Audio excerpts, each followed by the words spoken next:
Oh, sweetie, this event is for building connections and networking with important people. You would be out of the place there, standing out too much, don't you think? Besides, nobody would want to talk to someone unimportant anyway. Time is money, and these people can't waste a breath on people like you. His words cut deep, and I could feel my confidence waning. I told Caleb about this. My father's only looking out for you. I mean, let's be realistic, Sophie. You don't speak as eloquently as those people, and you wouldn't understand half of their vocabulary or the business jargon they would be using. And what would you even wear? You don't even know the proper etiquette in behaving in those types of events. Do you know how to hold a wine glass properly? We don't have enough time to get you to look as pretty as those high society ladies. Hey there, I'm Sophie, a 35-year-old woman, and let me tell you about the time my father became the raging storm to my father in law's seemingly calm sea of life. It was the first time I was going to meet my father in law Richard in person. Caleb, my fiance, had invited me to a family gathering at their lavish estate. As I stood in front of the grand entrance, my heart pounded with nervousness as I feel like a fish out of water, mainly because they made me believe that I didn't belong there, as they weren't really warm with their welcome. Caleb tried to reassure me, but he did so poorly since his words were laced with condescension. Don't worry, Sophie. I know this might be overwhelming for you, but I got you back. You're lucky to have me as your fiance, you know. I'm here to take care of you and show you a life beyond poverty. I forced a smile, not wanting to seem ungrateful, but deep down his words made me even more uneasy. I remember before leaving for the gathering, I sought comfort from my father Joe, sharing my concern with him. Dad, I'm so nervous about meeting Richard. What if I say or do something wrong? What if he doesn't like me? What if I don't fit in? I should call Caleb and say I won't be able to come. Sophie, remember, a smooth sea never made a skilled sailor. I've always told you this ever since you were little, haven't I? Life is all about facing challenges and learning from them. You have overcome so much already, and this is just another step in your journey. It's that words of wisdom again that had been a constant companion throughout my life. No matter how frequently he says that quote to me, I could never get tired of it. It never failed to encourage me when facing uncertainties in life. From the time I participated in my first sports tournament, to nerve-wracking quiz bees, to my first bully, and even to my first heartbreak, my father has always been my biggest supporter. As I stepped inside the grand estate, surrounded by extravagance, I held onto my father's words like a lifeline, and as the night unfolded, the air in that opulent living room felt stifling. I sat quietly on the plush couch, trying to remain composed amidst the subtle yet demanding remarks that Richard directed my way. So, Sophie, how are you finding our lifestyle? It must be quite the adjustment coming from your simple background. I could already feel my cheeks flush with embarrassment. It hurt, but I didn't want to make a scene. I had always known that my father in law disapproved of my humble beginnings, but being reminded of it constantly, I never had a single second where my father in law didn't make me feel so small and unworthy. Oh, I managed just fine. I've always believed that wealth is not the measure of one's character or happiness. Oh, you have a lot to learn, woman, but fret not. Once you marry Caleb, you'll have access to all the luxuries you've never dreamed of. Yeah, Dad, I'm helping Sophie see the world beyond her small town. It's like my good deed for the day. I forced a smile, feeling like he saw me as some charity case he needed to rescue. Just when I thought the awkward evening was reaching its end, Richard's face suddenly lit up with excitement. Oh, I almost forgot to tell you both. I've been invited to speak at this prestigious conference next week. It's a big deal for my company, you know. This could turn us into titans of the industry. He suddenly shared the news of an upcoming investment opportunity that had the potential to skyrocket his already substantial fortune. The possibilities seemed endless, and he is probably already envisioning a life filled with even greater luxury and prestige. Whoa, Dad, that's amazing. You'll be great up there, I'm sure. Caleb's eyes lit up. I know his mind is already raced with images of glamorous vacations and exotic locations, exclusive memberships to elite clubs, and him reveling in the envy of his peers with his overwhelming social status. I fear that this could make them lose any consideration they have left for the feelings and experiences of those less fortunate if they had any in the first place. Oh, I don't need to worry about the speech. I have my little writer here. Sophie's going to take care of that for me, aren't you, dear? I was taken aback. I thought he would write it on his own, or at least hire prose, but he picked me. Maybe he just wanted to keep his ghostwriting stuff private? Richard was putting me on the spot, making it seem like I was some sort of hired help rather than his son's partner. I forced a smile again and nodded, not wanting to cause a scene in front of Caleb. I can't help but wonder as well if that's the reason they invited me to this gathering. After all, it's the least you can do for leeching off our family's money. My husband, seemingly oblivious to how hurtful his father's remark is, chimed in. Yeah, Sophie, it's a great opportunity for you to feel like a part of something exclusive and rich. You know, get a taste of the good life. I tried to play along with their twisted version of reality, nodding shyly to signal that I accept what they tasked me with. Inside, I was heavily frustrated. It's crazy how wealth could cloud one's judgment.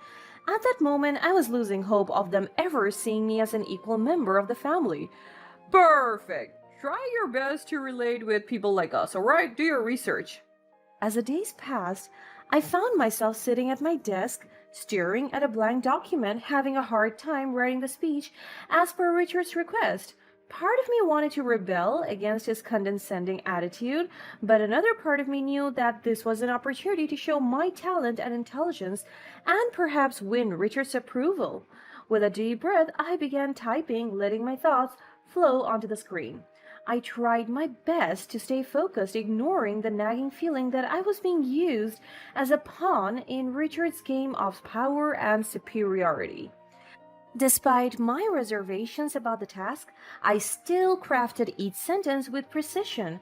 As I delved deeper into the writing process, I found myself writing words that I fantasized about hearing from Richard's mouth, something heartfelt and kind, something that we would never say on his own because of his huge ego. I also allowed myself to add a touch of authenticity to the speech. I couldn't resist slipping in a few personal anecdotes and heartfelt words, hoping that they would resonate with the audience. It felt like it was my chance to positively influence the attitude of these powerful, wealthy people that could literally alter the course of people's lives in a snap. As the days went by, the speech took shape, and I finally felt satisfied with the final draft. It was eloquent, well structured, and carried a touch of sincerity. When the day of the conference arrived, I handed over the speech to Richard, who glanced at it briefly before tucking it into his briefcase without a word of appreciation. It's times like this that it's getting difficult to remind yourself that your value was not dependent on anyone's recognition. As the hours ticked by, I realized that I hadn't received an invitation to attend. I didn't even know where and when it was because they were so private about it. I think they were scared I would crash the event if I knew the details. Well, their precautions just inconvenienced me when I wrote his speech, by the way. I was saddened for not being invited, not only because I wouldn't get to hear him read out loud the speech I wrote, but because I turned down another event my father invited me to for this. When I asked Richard about it, he just dismissed my concerns. Oh, sweetie, this event is for building connections and networking with important people. You would be out of place there. Standing out too much, don't you think? Besides, nobody would want to talk to someone unimportant anyway. Time is money, and these people can't waste a breath on people like you. His words cut deep, and I could feel my confidence waning. I told Caleb about this. My father's only looking out for you. I mean, let's be realistic, Sophie. You don't speak as eloquently as those people, and you wouldn't understand half of their vocabulary or the business jargon they would be using. And what would you even wear? You don't even know the proper etiquette in behaving in those types of events. Do you know how to hold a wine glass properly? We don't have enough time to get you to look as pretty as those high society ladies. Tears welled up in my eyes. I couldn't believe that the man I was going to marry, the man who was supposed to love and support me, could be so dismissive and demeaning. But amidst the hurt, I remembered my father's words.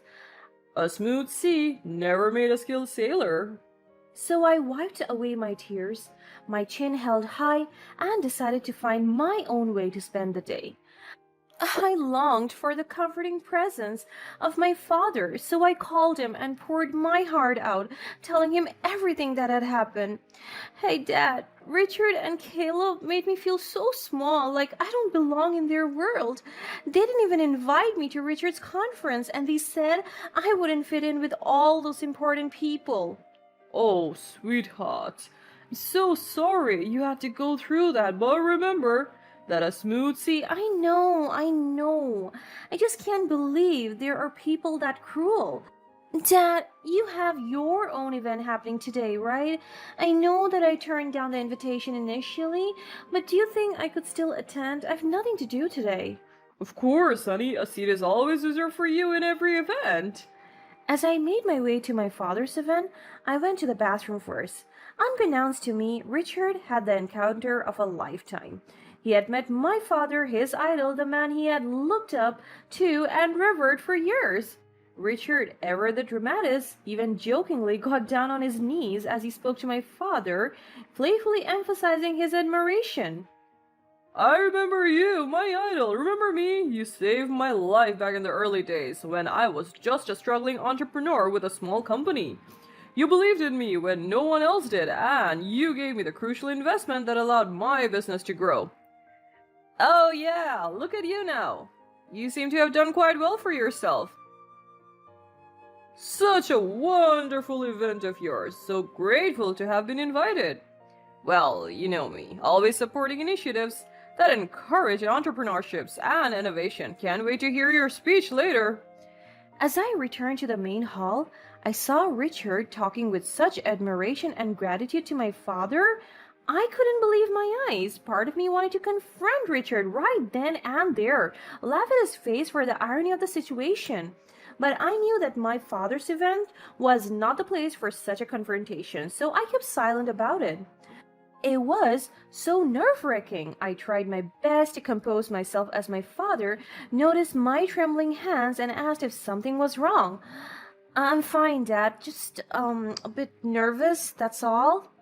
But my nerves only intensified as Richard took the stage to deliver his speech. I can't even remember what I wrote in there. I couldn't bear to look at him, fearing that our eyes would meet and I would break down in front of everyone. I watched from the audience as he spoke confidently about his company and its achievements, and then it happened. And if we feel like giving up, always remember, a smooth sea never made a skilled sailor. Hearing Richard say it without any heartfelt sentiment felt like a mockery of the love my father had always shown me.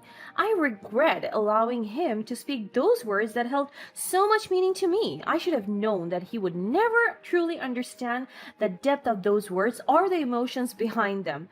My whole body was trembling, and I could feel my father's concerned gaze on me. I think he recognized the phrase. He also connected the dots with everything I shared with him so far, and like the brilliant man he is, he just knew. Is he... I could only manage to nod, unable to find my voice. My father gently put his arm around me, pulling me close for comfort. Richard took the opportunity to give a shout out to his family, including his son Caleb. And of course, my dear son Caleb, who has been by my side, supporting me all these years. I have to say, I had high hopes he would end up with someone more suitable for his status. He expected laughter, but he was met with nothing, as the awkward silence hung in the air after Richard's inappropriate comment. My father took a deep breath and stepped up to the stage. All eyes turned to him, and I could feel the tension in the room. Thank you all for being here today. I must say, I was moved by Richard's speech, particularly when he mentioned the phrase, "a smooth sea never made a skilled sailor." You see, that phrase holds a special meaning to me and my daughter. It's a motto we live by. It's almost like she wrote the speech. didn't she? He looked directly at Richard's eyes, who is now seated. He's a bit confused and shy by his bummer of an ending. But I was taken aback by your comments about your son's partner. I know my daughter, Sophie, who's sitting right there. I can assure you she's a remarkable woman in her own right. She doesn't make wealth her personality, so it's no surprise that people try to belittle her. Sophie's not defined by your narrow view of success. People deserve to be treated with respect and kindness. I thought I made it clear as my mission for this event. So, as a man who believes in standing up for what he believes in, I've made my decision. I will be withdrawing all my investments from Richard's company. I cannot, in good conscience, invest in something that is rooted in such hurtful sentiments. I believe in supporting businesses with empathy, and I refuse to be associated with anything else. They are also banned from this event and any further events that I will be holding. Security, please escort them to the exit. With those powerful words, my father stepped away from the podium, leaving behind a stunned audience and a humbled Richard. He lost not only his idol and his most important investor, but also the respect of many in the industry. The room buzzed with whispers and discussions of what had just occurred. The word spread quickly through the business community, and other investors took notice of my father's stand. One by one, investors began to question their association with Richard's company. The once promising investments turned into withdrawals. With every investor that pulled out, Richard's company lost valuable resources and financial banking. Richard's negative reputation made it challenging to attract fresh capitals or partnership. They were facing financial ruin until they went totally bankrupt. Looks like Richard and Caleb have been hit by the waves of their own karma, while my father and I are still sailing smoothly, forever the skilled sailors of our own principal journey.